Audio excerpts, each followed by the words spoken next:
Please welcome with me Jeffrey Azan.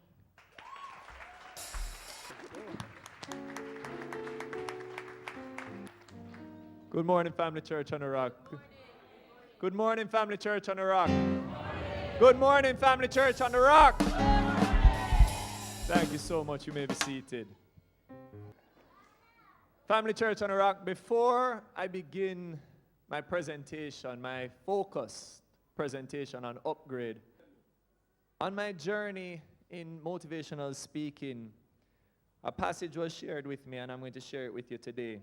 In this particular passage, David has called upon the Israelites to collect the dues and the monies and the resources that are going to go towards the building of the temple of God. And after the collection has been gathered and laid before him, he addressed the assembly and says, 1 Chronicles 29, verse 14, "But who am I? And who are my people that we should be able to offer so willingly as this? For all things come from you, and of your own we have given you." Church, I'm yet to find a more powerful word of thanks in the Bible. This statement was said in astonishment. He looked upon all that was gathered and said, "But who am I? I am but man. I am but mortal. And who are my people? But from dust. And here before you lies what will become the temple to God." And we give thanks that the word I share with you and the resources they collected was from God, and it goes back to God. Can I get an amen? Amen. We need to start at the beginning of upgrade. We need to go to the very root of it. God gave us the tongue, and the word is power. And we must choose our words wisely. Last night, I greeted the gala attendees with good morning. Last night, I greeted the gala attendees with good morning. And all of the attendees looked on me with astonishment. They saw some people check their watch. In fact, the MC cornered me and said, "Please explain." And that's what I'm going to do now. When someone greets you with good night, it is an end to the day. It is a close of the chapter. When someone greets you with good evening, you get the sense that they are looking forward to the day ending. When someone greets you with good afternoon, normally that's followed by what's for lunch.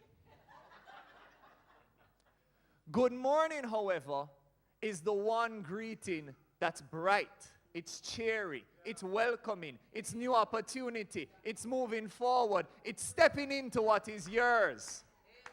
So church, good morning. Doesn't matter time of day, doesn't matter family, doesn't matter formalities. What you carry forward with a good morning is much more than you will with any of the other greetings. Starts with the word. What words you use, what words you choose, and how you use them. It's power in the tongue. After we've begun to work on our vocabulary, there's a couple of other things we need to do. And one of those things is we need to check who we are. Now, to do this, I advise you all to do this little exercise with me. Right now, we're going to start the upgrade. I want each of you to follow through and repeat after me. And I want you to do it with strength, conviction, and belief. We're going to say, I claim my name, Jeffery. I wonder how many of you said Jeffery a while ago. You see, claiming your name is the start of developing the you. If you are afraid of hearing your own name, how can you step into greatness when other people start to call your name? How can you move forward into battle when the soldier says, sir, ma'am? How can you look back behind you, leading the troops, rallying your war cry, if you're afraid of your own name? So we start to identify who we are with our name. No, that's not all we are. We are much, much more than our name. And in life, I think we are our experiences, our decisions, and our actions that follow after our decisions. What decisions are you making, and what actions are you taking to start? We're all become very complacent. And I shared this last night. We've all become very politically correct. We've all become very neutral, waiting on the thing that should happen for us. We're waiting on the handout. We're waiting on what is owed to us. I'm here to tell you it's not going to come. I'm here to tell you that if you truly believe that doing this is going to get you what you want, your hand's going to develop a lot of muscles and it's going to stay very empty. You have to become a fighter for what is important to you. You have to go out and battle for what you want. We're all waiting for somebody else to fight our battle for us. In fact, there's a little quote that I like to share, and I'm going to share it with you now. And if you want to write it down, I strongly advise it. If I depend on someone else for my success, if I depend on someone else for my success, I will only have myself to blame. Mark 6, verse 4. But Jesus said to them, a prophet is not without honor. Double negative, meaning a prophet always has honor. He is not without honor, except in his own country, among his own relatives, and in his own house. Many of you are looking in just those places to be recognized. Many are waiting for that pat on the back that, oh, good job. You really did well. It's not going to happen. Many of you are looking to mommy and daddy and say, they'll approve of it. They'll appreciate me. I'm here to tell you that appreciation comes after you've done it. You need to go out and prove it to the world and then come back home. Because when you come back home, you'll come back like the prodigal son. You'll be rewarded, you'll be recognized, and you will be appreciated. No, I don't want you to confuse this. I'm not speaking ill of the home. And many of us will find support and structure, security and strength in the home. But here's the catch-22. You see, when you're trying to upgrade, when you're trying to become more than you've already been, the hardest people to see it are the ones who know you. When you're trying to go to level 2, but you've only been at level 1 the whole time, the ones in the home only know you at level 1. So right away, what do they think? You can't go to level 2. When you are tried and challenged, you stayed at level 1. So why are you going to be able to go to level 2 now? What has changed in you to go to level 2? And as humans, they're going to look at you with that bias. They're going to look at you with that judgment. And sometimes it's for your own protection, because they know what level 2 involves. And they haven't seen you perform at a level 2 ever. So maybe if I just keep you at level 1, I can keep you safe. So you have to step away from the home. You have to go out of the country. You have to move to somewhere else. Go to level 2. Thrive at level 2. Move to level 3. And then develop a trend, a habit, your natural state of upgrade. then go home. Because I assure you they won't recognize you. Because you're no longer at level 1. Now, how do we go from level 1 to level 2? How do we advance in life? And it goes back to that idea of being a fighter. There is a phenomenal movie called Cinderella Man. Has anybody watched Cinderella Man? None of you? Fantastic. Go home and watch it. Phenomenal movie starring Russell Crowe. Cinderella Man. It's set in the Great Depression in the United States, and it focuses on a boxer named James J. Braddock. James J. Braddock was a champion fighter before the Depression. And like many Americans, he sold his money into the stocks. The stocks crashed, and he went from champion to chump overnight. He eventually broke his hand in an underground fight trying to earn a couple dollars to feed his family. And that broken hand began his comeback. Now I want to take a second. Many of you, when you're fighting, you're going to break a nail. We're not talking about broken hand yet. You're going to break a nail. And that's going to be it for you. I can't do it. I'm done. Oh my God, my nail. Oh. He broke his hand and continued to push through. The breaking of his hand forced him to develop the muscles and the strength in the other hand, so that when he got another fighting chance, he was twice the boxer he ever was before. This begins his ascent back to the role of champion. Now, in the Great Depression, if any of you have ever studied it or watched it on History Channel, a popular thing that used to happen was families would farm out their children. I can't manage 3 children, so I will give my daughter to my brother, I will give my son to my cousin, and I will give my other son to the aunt across the river. James made a promise to his children that he would never farm them out. And lo and behold, one day he came home and he could not find his children, only to find out that his wife had farmed them out.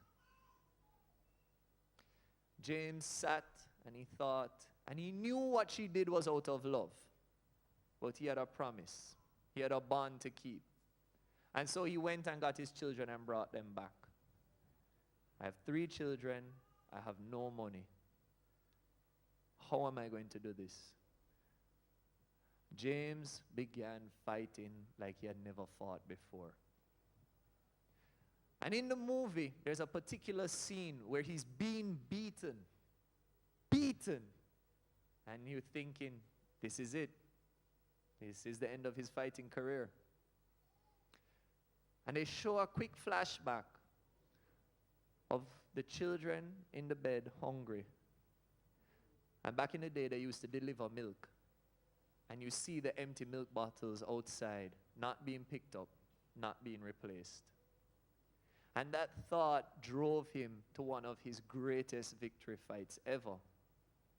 And after the fight, they stopped and they said, James, Bulldog of Brooklyn, how did you do it?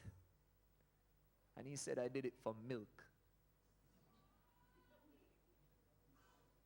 He had a why that was greater than anything else could ever stop. He had a why that was at his core, that was a defining factor of his being. He had a why that drove him past what limitation he had previously set for himself.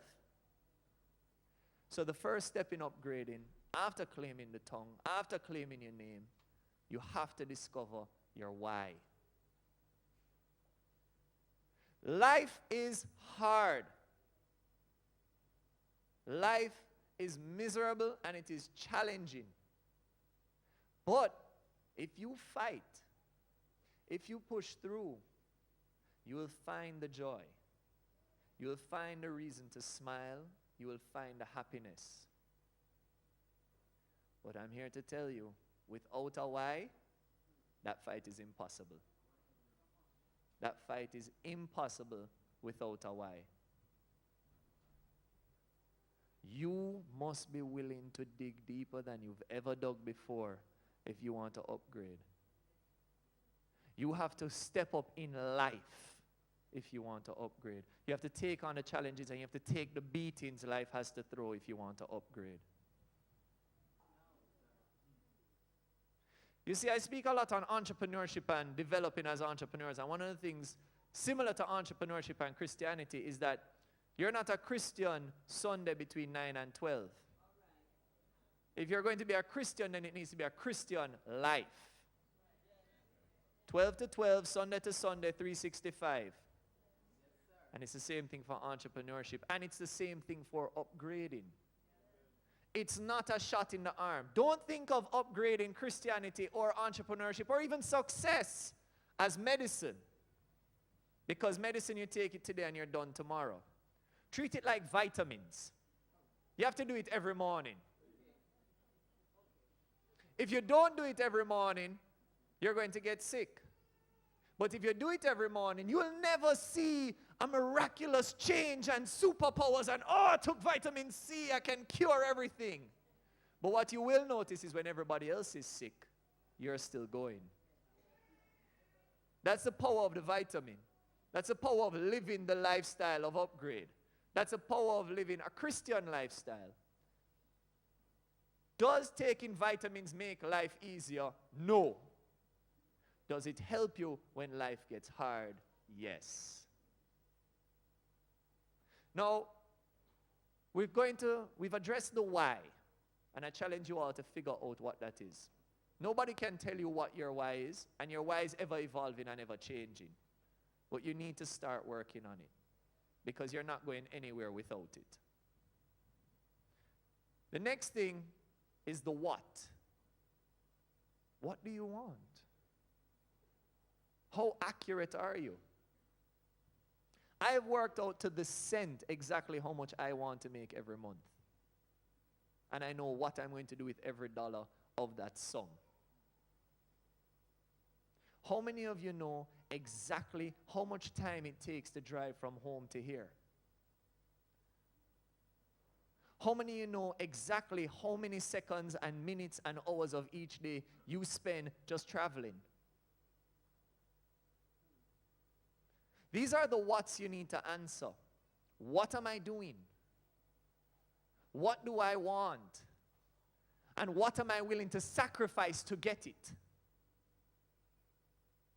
There's a universal principle, and I believe wholeheartedly in it. In fact, it's such a strong principle, I believe it led me back to Christianity.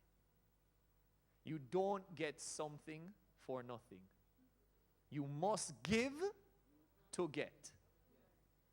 Now, the equation may be so big that you can't see it. It may be so vast that you can't see investing an hour into a Sunday, how that's going to benefit your life. But I'm here to tell you, it racks up. I'm only standing before you today because I've invested hours upon hours in speaking, in working, in coaching, in mentoring, in reflection, in my own development. The next step is how. How am I going to achieve what I want? Now, the how to me is the easiest part and the hardest part. The how is a lot like how I treat money. Who here thinks money is complicated? Let me see a show of hands. Everybody in here knows a formula for money? You sure? Because I asked and everybody kept their hands down. Money is simple. Money is simple. Provide a product or service, charge more than it costs, and boom, you have money.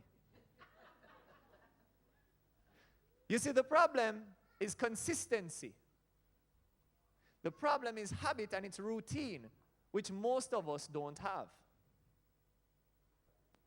You must sleep in order to survive.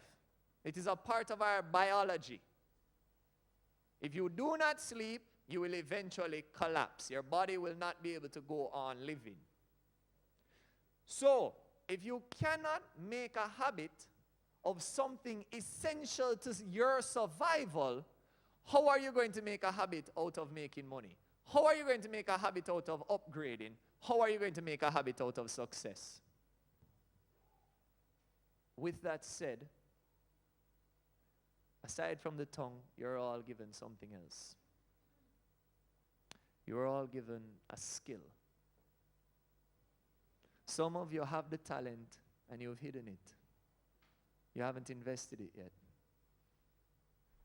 And once again, I'm going to pull my final Bible verse for today and share with you what the Bible has to say about that. This comes from Matthew 25, verse 15 to 24. I'm just going to read it quickly, as best as I can. And to one he gave 5 talents, to another 2, and to another 1. Hear what it's called, talents. Not coin, not denarii, not copper, talents. To each according to his own ability. And immediately he left and went on a journey. Then he who had received the 5 talents went and traded with them and made another 5 talents. Likewise, he who had received 2 gained 2 more. But he who had received 1 went and dug in the ground and hid the Lord's money. After a long time, the Lord of those servants came and settled accounts with them. So he who had received 5 talents came and brought 5 other talents, saying, Lord, you delivered to me 5 talents. Look, I have gained 5 more talents besides them. His Lord said to him, well done, good and faithful servant. You were faithful over a few things. I will make you ruler over many things. Enter into the joy of your Lord. He also, who had received 2 talents, came and said, Lord, you had delivered to me 2 talents. Look, I have gained 2 more talents besides them. His Lord said to him, well done, good and faithful servant. You have been faithful over a few things. I will make you ruler over many things. Enter into the joy of your Lord. Now, I want you to listen very carefully what happens to the man with 1 talent. Then he who had received the 1 talent came and said, Lord, I knew you had to be a hard man, reaping where you have not sown and gathering where you have not scattered seed. And I was afraid. And I was afraid, and went and hid your talent given to me in the ground. Look, there you have what is yours. So he got 1 talent, he buried it, and he gave back the 1 talent to he who had given him. The Lord answers him, you wicked and lazy servant.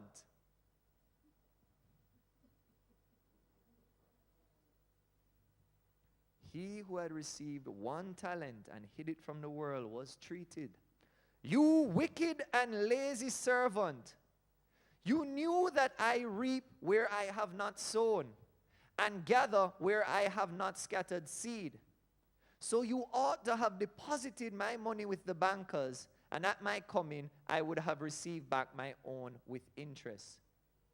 Therefore take the talent from him and give it to him who has 10 talents.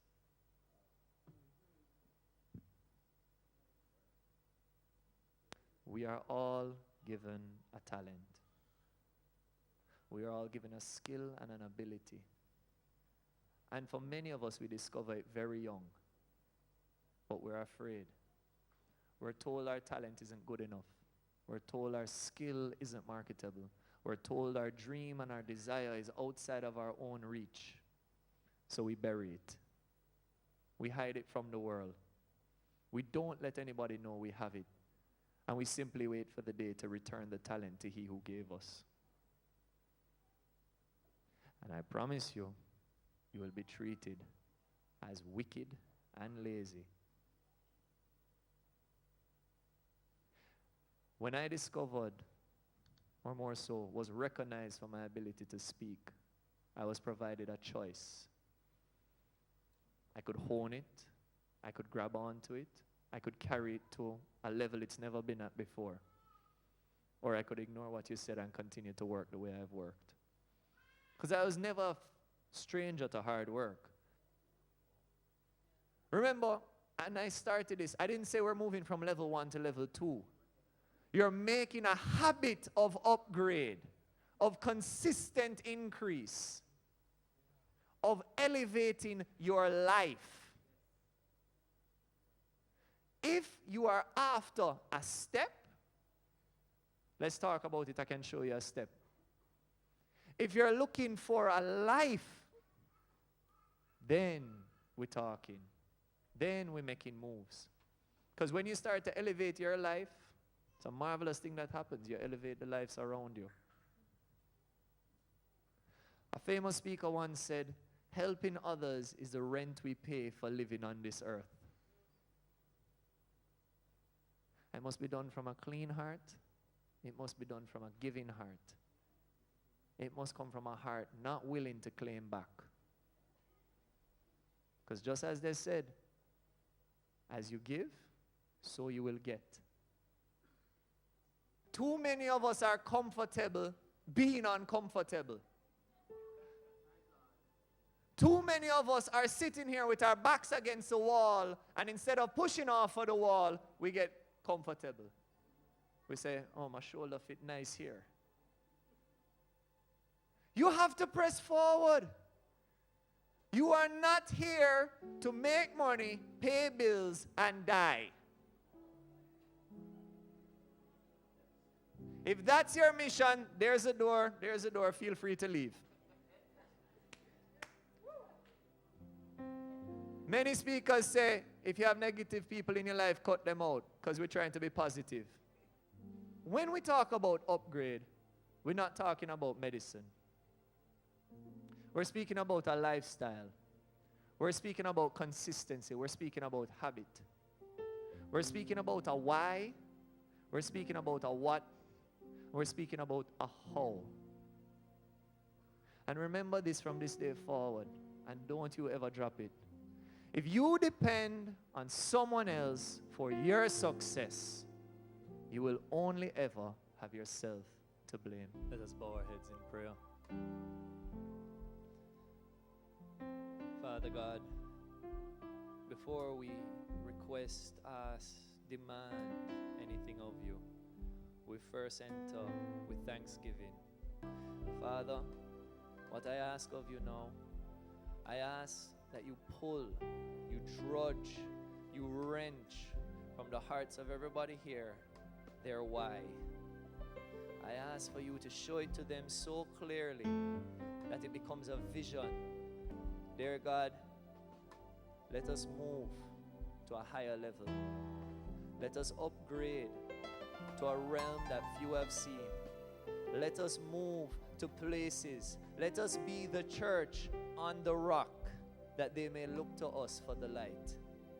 Dear God, I ask all these things in your precious name. And with us we say, amen.